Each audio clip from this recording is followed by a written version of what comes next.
Hello, everyone. I'm Jim Paymar, and you are listening to The Big Shift, the podcast that looks at the seismic changes our world and our country confront. Today, we're investigating a topic that we all need to survive: water. Without water, there would be no plant life, no forests, crops could not grow, livestock could not exist. So we'd have nothing to eat. And the fact of the matter is, we as people consist of water. The average adult human body is about 60% water. Tragically, the world, with some 8 billion people growing to 10 billion by the year 2050, is running out of water as we heat the planet to such an extent that glaciers and snowpack that feed mountain streams disappear. We are draining groundwater from aquifers to the point of no return. And we pollute sources of clean drinking water by using rivers and lakes as virtual industrial and residential sewers. To discuss this vital issue impacting all our lives is Adrienne Esposito, co founder and executive director of the Citizens Campaign for the Environment based in New York. Adrienne has been a longtime champion of water protection, public health, preventing pesticide use, ending plastic pollution, and creating alternative energy sources. Adrienne, thanks so much for joining us today. Thanks for having me, Jim. I'm happy to be here. Adrienne, we seem to be in the midst of a global water crisis. Back in 1995, the vice president of the World Bank said, if the wars of the last century were fought over oil, the wars of the next century will be fought over water unless we change our approach to managing this precious and vital resource. His premonition nearly 30 years ago seems to be pretty correct, Adrienne. Unfortunately, I have to agree with him. Water wars are already starting to happen here and there. As water dwindles, we will have more conflict and more stress about how to keep and manage the current water supply we have. And it's going to be tricky, Jim. That indeed, because you've got nations fighting over water already and diverting rivers, etc. Droughts seem to be striking in every region of the world. By 2025, according to the UN, they predict that 2/3 of the global population will live in water scarce areas. More than 2.3 billion people face water stress today, and almost 160 million children are exposed to severe and prolonged droughts. And what is the path forward with record shattering heat becoming worse and worse every year? Well, we have to fight climate change. This is as a direct result of population increase and climate change. And we have yet to really address it as a globe and as a global community and also as a nation. But, we have to do two things at the same time. We have to fight climate change, but we also have to look at our water resources and figure out how to manage them wisely and a more sustainable way. Let's just look at groundwater. I don't know if folks out there have read the New York Times report that just came out a couple of weeks ago, but it was pretty alarming. The New York Times assessed 80,000 wells, public supply wells, and wells for farming across America and found that 45% of those wells showed a statistically significant decline in water levels since 1980.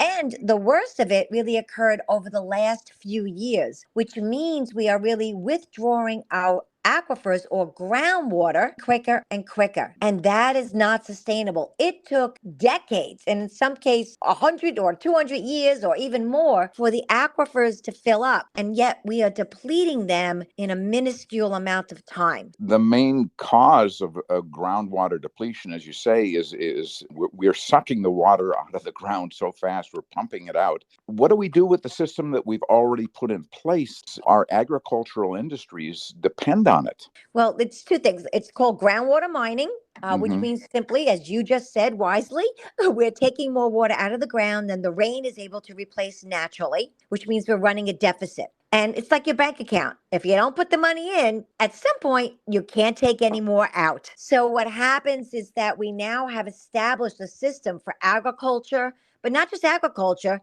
for the population, recreational use. Those are the three biggest draws on the water system. And what we have is like we don't have any planning. And we have an agricultural system that's demanding more and more. We have crops being grown in desert conditions. We have people moving into the desert who want more and more water. We have industry and commercial areas in water depleted areas, which means we're using these aquifer systems. We can do things like better planning, management of groundwater. Right now, there's no laws really to speak of, or if there are, they are too weak, which govern the withdrawal of groundwater. It wasn't really a resource, I think, that some entities thought would have to be managed. Unfortunately, they thought it would last forever. And now we know it's not an infinite resource, it's a finite resource. Then there's So, the issue of, these massive dams that we've built, not only in this country, but all around the world, irrigation projects that divert water from where it would naturally flow. For example, 40 million people in 7 states here in the US and 2 states in Mexico are dependent on the mighty Colorado River. It irrigates 15% of America's agriculture and about 90% of the nation's winter vegetables. And the river is drying up rapidly, which will directly affect life all across the Southwest and for America as a whole. And yet more and more people, as you said, are moving into these regions and they're yes. demanding more water. Yes, and it doesn't stop there. And I don't want to be the bearer of even more bad news, but let's look at the Great Lakes. The Yes. Great Lakes hold 1/5, 20% of the Earth's fresh water supply. And yet we use those Great Lakes for industrial dumping, sewage treatment dumping, and we also use them as a drinking water source. So the bottom line here is the water management policies of 50 years ago are not relevant to today's demands and today's conditions. And so we need as a nation to revamp them. We need to implement, and there are answers. This is not about just, we have a crisis, which we do, but there are solutions. We have to talk about water efficiency, water conservation. There are lots of water reuse plans that are now being looked at that we need to just employ and put into action. There are things we can do that would satisfy the water demands, but reduce consumption as well. And technology is coming along with that. I mean, we can treat water now to a fairly good level, but we have to then reuse it. We cannot look at water as a waste product anymore. We have to look at it as the very important, critical natural resource that it actually is. Well, we have to recycle it and reclaim it and put it into a natural use so that we can actually drink it, use it for all our needs in our homes and industry, and not be dumping it into fresh water supplies. Exactly. I mean, I know a lot of projects that, for instance, we're working on is reuse of water that has been treated. So it's treated effluent water, but it can be used to water golf courses, for instance. Why are we using, pure, pristine groundwater or even surface water to water a golf course? We can reuse water for that kind of a purpose. We can reuse, it's called gray water, for some systems like power plants that when they need a cooling system, or car washes, for instance, or other uses such as that. So there are a lot of opportunities out there where we can reuse water that's been treated without just discharging it or without just treating it as a waste product. You mentioned the Great Lakes, and what we're talking about is happening all around the world. And there was an article not too long ago about the Aral Sea, which is really a big lake, larger than Lake Michigan, which is one of our biggest Great Lakes. And it's basically been turned into a desert because the Russians have diverted rivers flowing into it. I know we have no control over the Russians, but certainly international bodies should be able to preserve water for population centers that depend on it. The whole fishing industry died around the Aral Sea. People had to move away. There's nothing there anymore except a bunch of ships sitting on the ground because there's no water in the lake. It's crazy, right? I Yes. mean, actually, a good example of that where the opposite happens is the Great Lakes again, but it's shared water bodies between Canada and the US, 2 different nations, but yet they put together what's called the IJC, the International Joint Commission. Believe it or not, that was established in 1909, where Really? they said, it's the International Boundaries Water Treaties. And what they said is we have this shared water resource. We need to treat it as a resource for both of our countries, and we're going to manage it collaboratively and together. And so that treaty's been in place, this commission's been in place, and they create the policies that govern the Great Lakes. It's a little more complicated than that, but yet it's a good example of a partnership and how we have to treat these regional assets. Okay, but you're talking about the United States and Canada. We have a Yes. pretty good we have a pretty good relationship with the Canadians. But when you start getting into other parts of the world, like the Ganges in India, and you get into Russia, and you get into Africa, look what they're doing. They're damming up the Nile River, so that the Egyptians are very concerned about that. I mean, Well, as they should be. yeah, I mean that's how their food is grown, and they've got a huge population and growing. Are there international bodies that can somehow protect us from I mean, the UN? We just came through COP28, which is the climate change conference that is held every year. But where are the authorities? Where is the enforcement to stop us from what you mentioned earlier was the climate change component, but also when it comes to sharing the water resource? Jim, it's interesting because there isn't any kind of global overall review of that. And we don't really have it a national one here in America.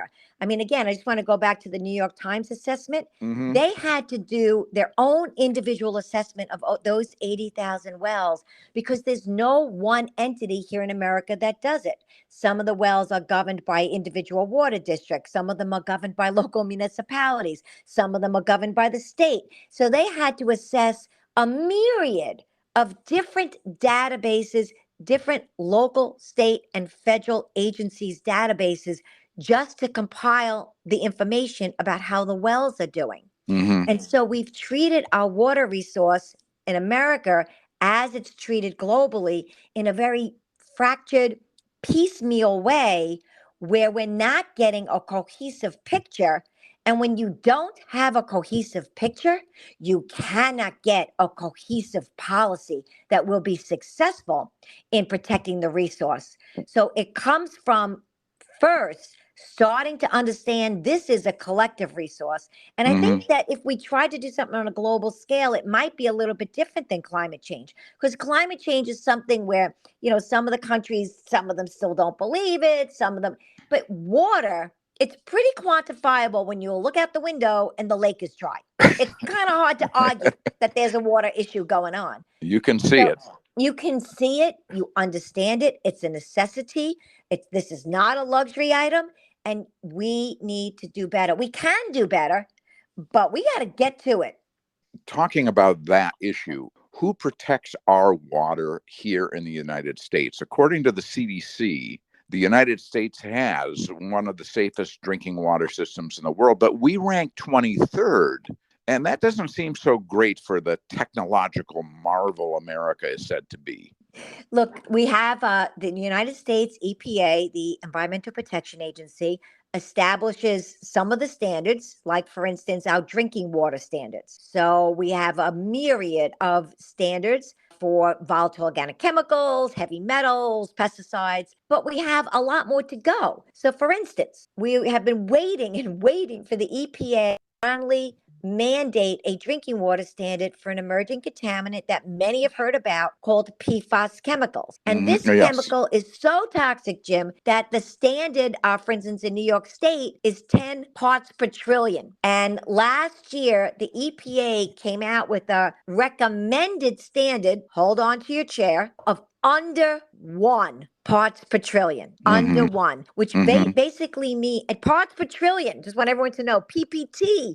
That is a very small amount.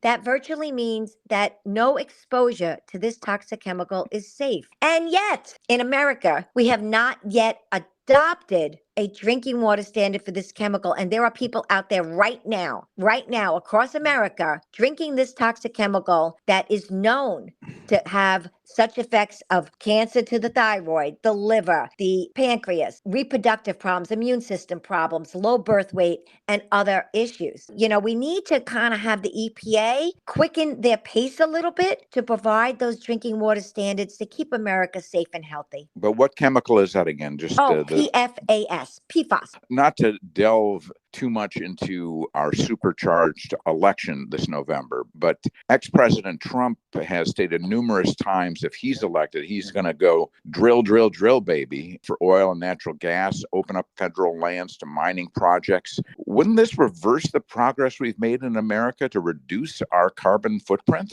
Yes. Let me say this. Look, our organization, we're nonpartisan. We actually have a very strong history of working with Republicans and working with Democrats. Staunch Republicans and staunch Democrats. But frankly, we don't care. We don't care who you are, what your political affiliation is. What we care about is clean water and public health protection. So when I answer this question, I'll tell you, yes, going back to drill, drill, drill is not the answer. The more climate change fuel we have in the atmosphere, the more droughts we're going to have, the less drinking water we're going to have, the less stable we are as Americans. We need clean water to protect public health. We need it to grow our food. We need it for our recreational industry. It will affect our economy.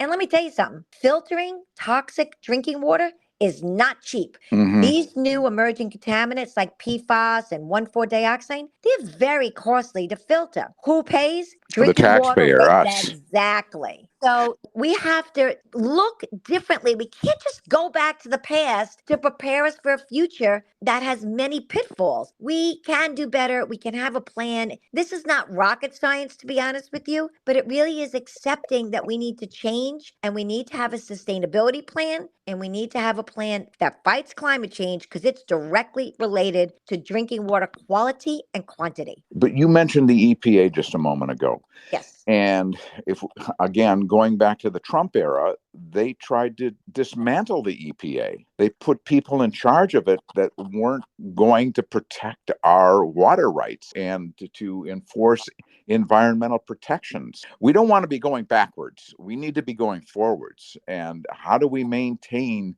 the progress that we've made, in fact, make more progress in the future? This is a great question, Jim. I'm seriously, I'm glad you asked this. Yes, and I remember that because I was there. We were on the battle lines during that EPA debacle. We have to stop this nonsense concept that regulations hurt businesses and regulations are bad for America and regulations cause people unemployed. Baloney. I'm calling BS on that because clean water helps America. Not paying to filter our water helps America. Clean water. Every industry also has a responsibility to every American to protect these natural resources and do good business. We can do both. We can have good businesses, we can have thriving businesses, and we can have clean water when businesses understand they also are stewards of this resource. They are partners with us. You don't get to dump in our water, pollute, and walk away. This is not the Industrial Revolution anymore. We're in the new millennium. We're in the year 2024. Industry, and many of them have. Many industries don't want to go back to those old polluting ways. Many industries want to do the right thing. And when there's regulations, those industries feel that levels the playing field. So even the bad industries that want to pollute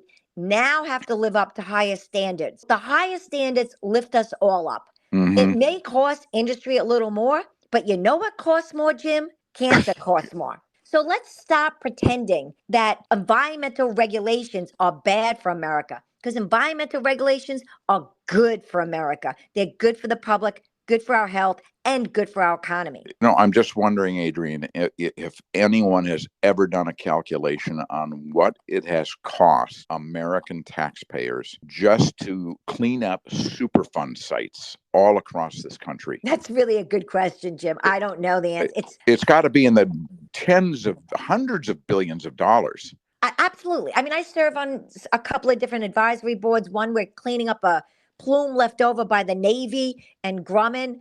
It's millions and millions of dollars. And the more they examine the plume, the more they're finding. And that's just one small, relatively Superfund site in Suffolk County, Long Island. It's a Calverton Navy Grumman plume. And you're absolutely right. It's so cost prohibitive. And the better answer is prevent the contamination, save taxpayer dollars, but also save the public's health and save drinking water. And it takes decades to clean these things up. Oh my God. And then do you really clean them up? They still leave residual toxins. Once you've got water from above, from the skies, hitting that pollutant, it goes down into the aquifers. How are you supposed to ever clean it up?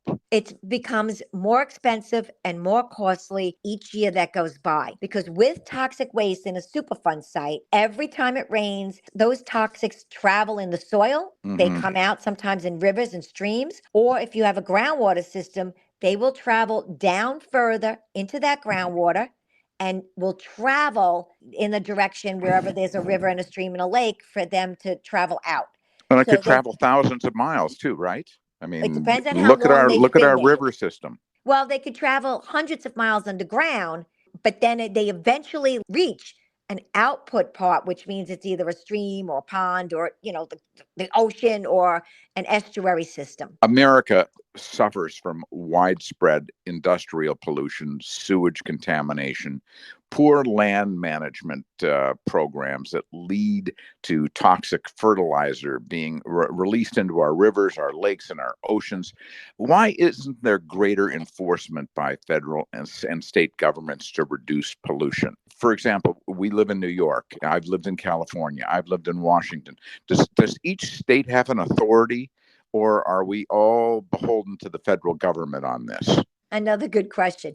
Each state has their own environmental agency. They can have stricter standards than the federal government, but they cannot have more lenient standards than the federal government. So for instance, if the federal government, ever decides to have a drinking water standard for PFAS at, 0.04 parts per trillion, then every state needs to comply with that standard. They cannot have a standard that's above that. So each state has their own agency. Some of the agencies are lax and some of them are not. And that's, as I said, we treat these environmental resources in a very fragmented fashion. Mining, which we kind of touched on, also affects fresh water through heavy use of water in processing ore and through water pollution from discharged mining effluent and seepage from tailings and waste rock.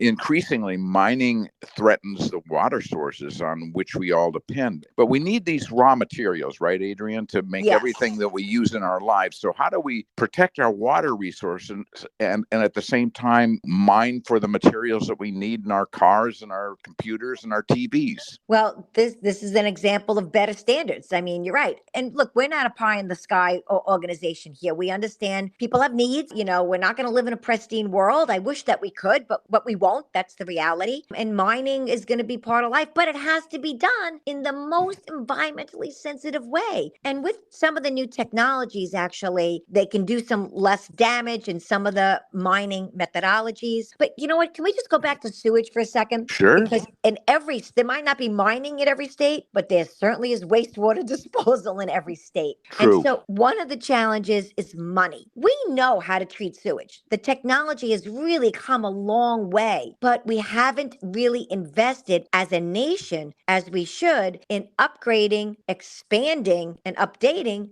our sewer infrastructure. Recently, through the Federal Infrastructure Act, money has been allocated, and that's been groups all over the nation have been going to Washington, D.C. year after year after year, lobbying for please, money in the budget for sewer infrastructure upgrades and expanding sewers into areas that are still using the archaic and antiquated septic and cesspool systems. So even though we act like we're so sophisticated here in the U.S., our wastewater systems are not sophisticated.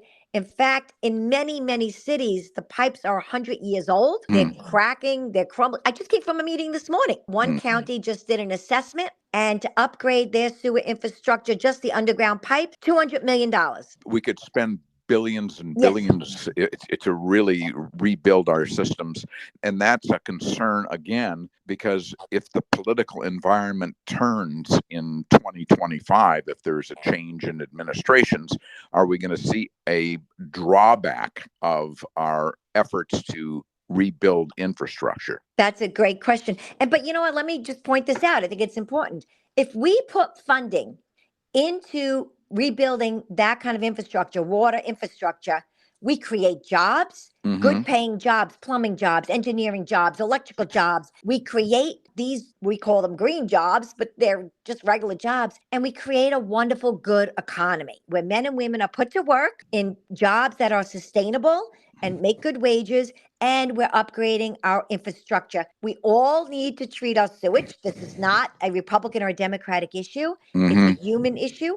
And that's another example of how we have to stop thinking that this is a political issue, as some elected officials unfortunately do, and really understand it's an issue that benefits everybody equally. Well, beyond creating jobs and a new economy, not a new economy, but an economy that grows and prospers, you're also not going to be spending money on cleanup. Very good point. Which is a waste. It's just a waste of money. You're exactly right. As we said earlier, the filtration devices is for the PFAS chemical we're talking about.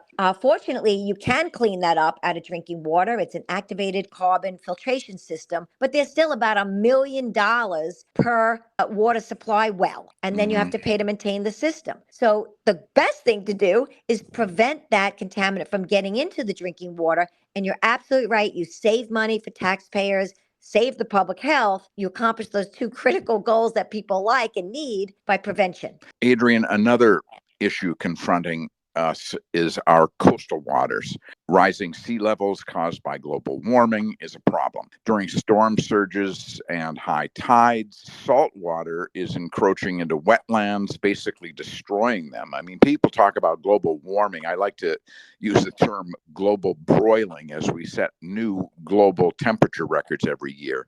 But extreme heat is severely harming our wetlands, which actually clean water, recharge water supplies, and improve water quality. So destroying wetlands changes native species, and it also introduces non-native species, another losing battle, it seems. 100%, Jim. And I just had this conversation with a wetlands scientist this morning who evaluated some wetlands on the South Shore of Long Island, who said the wetlands are now so inundated with salt water that so quickly, because of rising sea levels and these storms that we just keep getting in rapid succession, they're not able to adapt quick enough to the rising sea level, and they're becoming non-functional. And by non-functional, I mean they're not going to be able to protect us from storms. They're not going to be able to protect us from tidal surges. They're not going to be able to protect us from localized flooding. And we know if it's happening here, it's happening in other coastal communities across America. And across the world. Yes, thank you. And you know what? 50% of America's population lives around the coastal communities. So again, this is an economic issue. It's a safety issue. It's a protection of life issue, not a Democratic issue, not a Republican issue, but one that protects us all. By protecting the wetlands and fighting against sea level rise, we protect everybody. And for those of us who love seafood and oysters and clams and everything else that comes from the sea, we have to protect it. Yes, I agree. I'm all in. I grew up with 1 foot in the water and 1 foot on the land, and a fishing pole in one hand and a crab trap in the other. And I think every kid should grow up that way, frankly.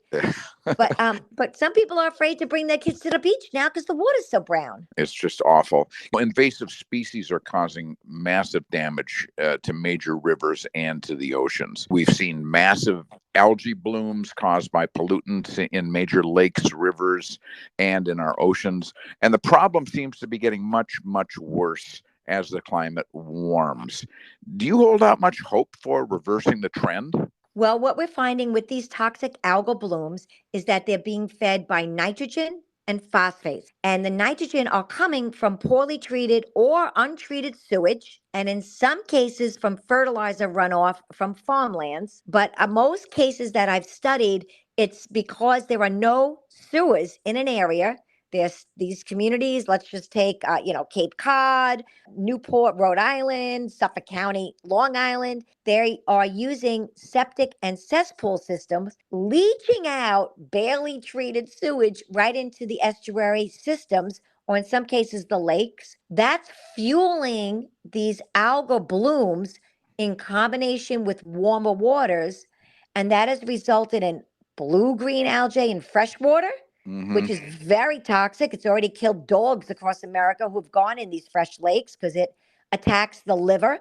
It's fueled red tide and brown tide and mahogany tide. And these tides can be very serious. Red tide is what's called a saxitoxin, which unfortunately means that it can cause paralysis or death if it builds up in shellfish and we eat those shellfish. So these toxic tides, as they're called, are very serious. They are being studied, but we need, again, this goes back to needing to treat our sewage and not using our waterways as a toilet. It's so obnoxious. I was born and raised in Minnesota, and they have a terrible situation going on because it's an agricultural state, and the fertilizer runoff from the farms into the streams, into the aquifers is causing huge pollution problems. And then Minnesota is not alone. All the Great Plains states have the same situation. You're absolutely right. So, Yeah. and look, in the past, we didn't know that, right? This is science. It's showing us new causes for new impacts, but now we know. And the more we know, the better we should do. We have to stop rejecting science in this nation and start introducing good science and creating good policy with some good common sense. And we can move forward in that way.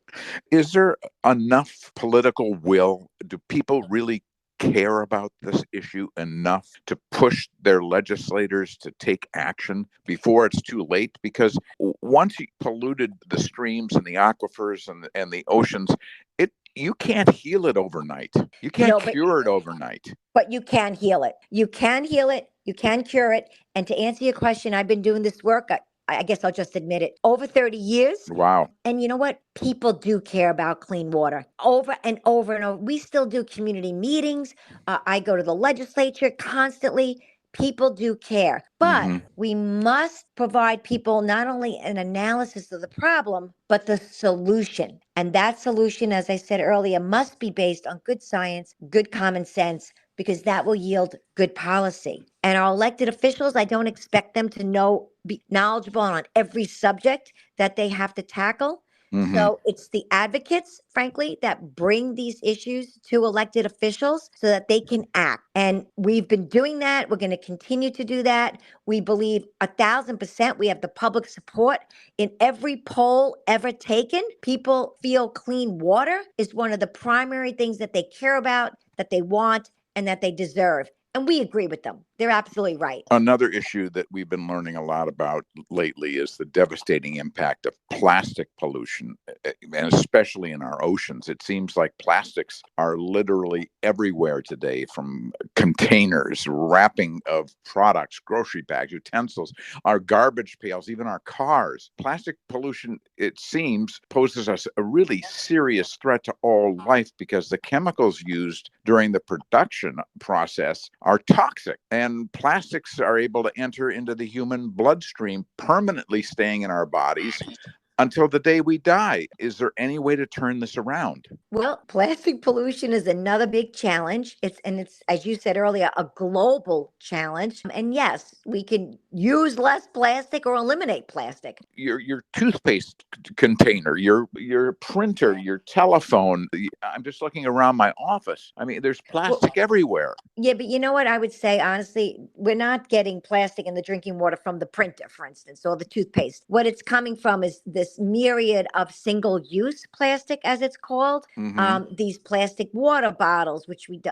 Listen, that's an easy fix, right? Get a stainless steel water bottle. You go to any fair and they're giving them away for nothing. We can stop using plastic bags. You know, New York banned plastic bags, and we've saved billions and billions and billions of plastic bags. Single-use ones like the utensils. We can tackle single-use plastic first, and I think that is more than doable. It's just changing habits and changing the mindset, and then tackle the bigger plastic issues. We can reduce plastic packaging. We can make plastic more recyclable instead of using these ridiculous we have 7 different types of plastic right now in products, and not all of it is even recyclable. What about all the chemicals that are used in making my printer? Making the plastic also is toxic to the environment. I agree, Jim, but one step at a time. So right now for us, the low-hanging fruit in the plastic battle would be single-use plastic. The second one is to reduce plastic in packaging.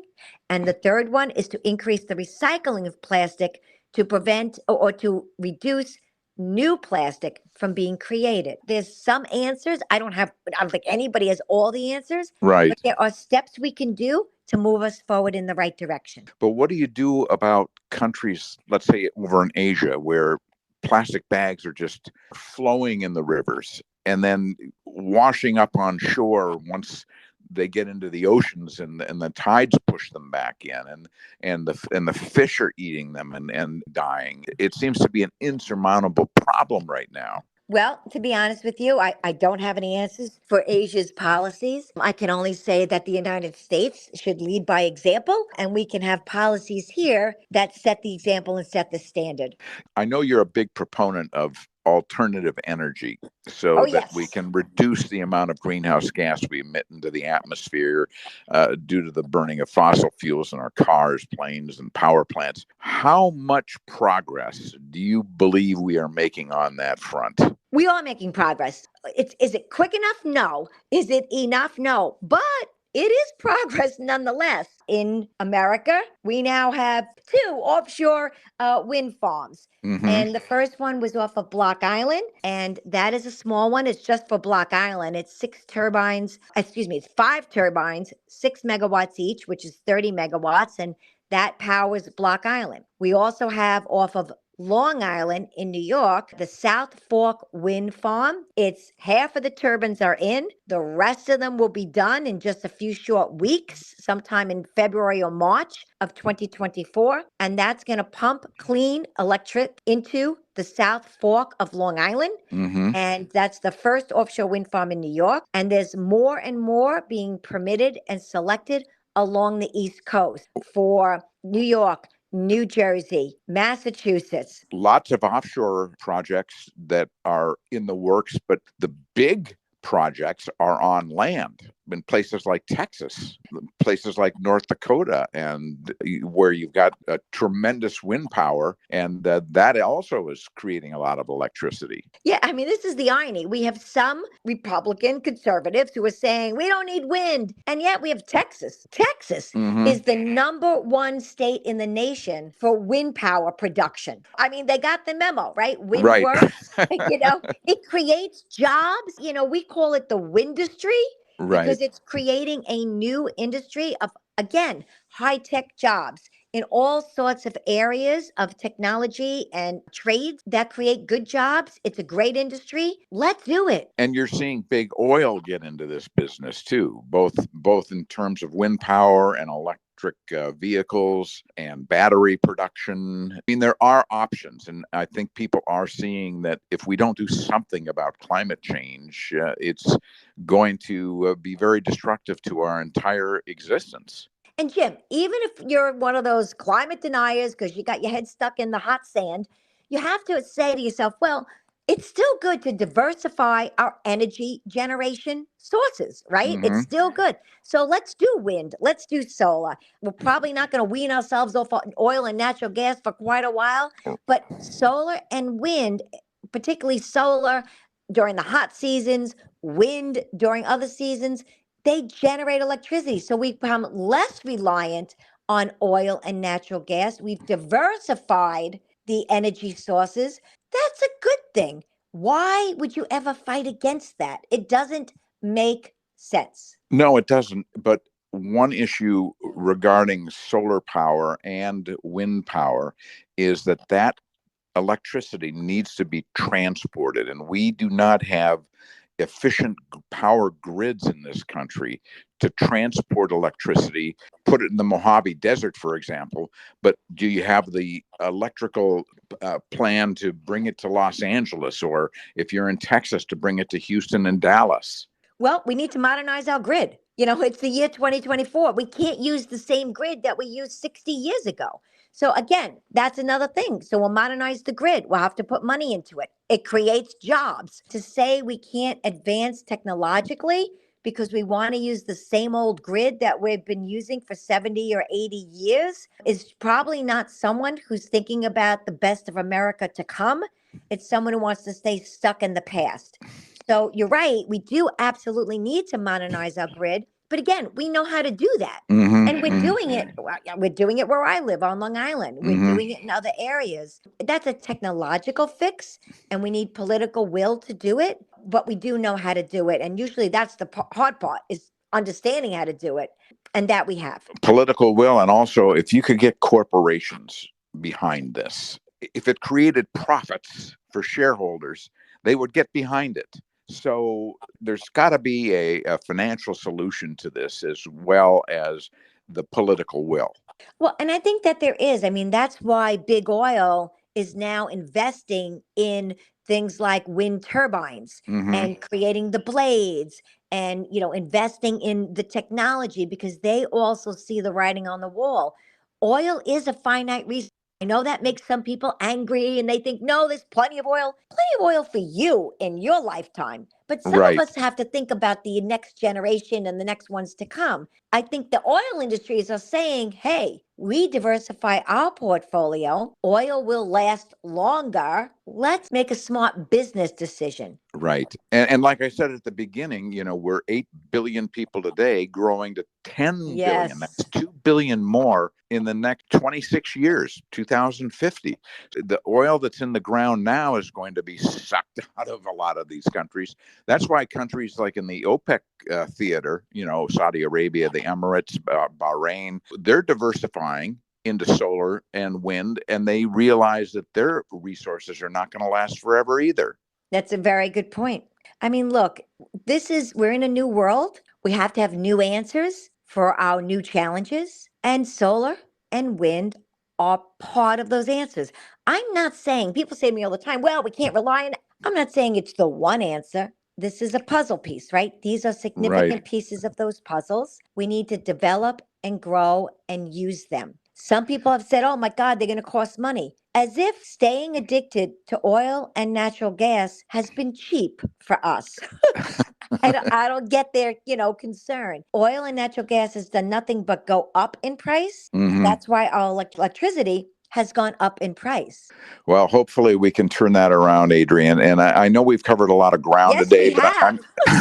but I'm just wondering if you have anything you'd like to add to the discussion before we close it out. Well, just in summary, I would like to say that I really, after doing this for so long in so many areas, believe the vast majority of the public would embrace the changes needed to protect their drinking water, protect their coastal water, their local lake, river, and stream, and also to embrace new renewable energy technologies so we can have cleaner air and fight climate change. The public supports these changes. And what we need to do is take that support, put it back into the ears of the elected officials so that policies can be crafted, created, passed, and implemented to have a stronger, safer, healthier America that's more livable, more sustainable, and more lovable for the future. Sounds good to me, Adrienne. I love that thought. If only we could get there sooner rather than later. We are out of time. Hopefully, we'll revisit this critical issue of water and the environment. It impacts all of us in the future. Thanks so much for joining us today. You're very insightful. Thank you so much for having me. Well, that was Adrienne Esposito, co-founder and executive director of the Citizens Campaign for the Environment based in New York. If you want to learn more or get involved, go to their website. It's www.citizenscampaign.org. I'm Jim Paymar, and you've been listening to The Big Shift, available wherever you get your podcasts. Thanks for listening today, and stay tuned for the next episode of The Big Shift. It's coming soon.